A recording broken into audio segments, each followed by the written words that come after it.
እንዴ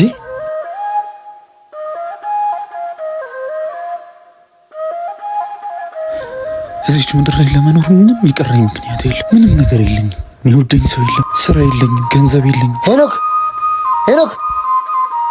አቶ ሄኖክ ክፈትልኝ። ምን ልታረግ ነው ሄኖክ? ኖሬ ለራሴም ለሰውም ማሉን ሰው ስለሆንኩ ሞት ነው የሚገባኝ። በቃ ሞት። ቆይ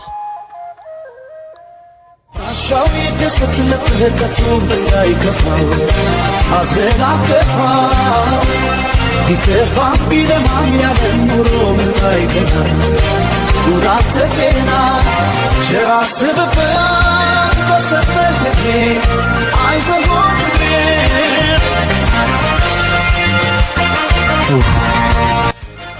ነገም ሌላ ቀን ነው። አዲሱን አልበም ደግሞ ሳልሰማ አልሞትም።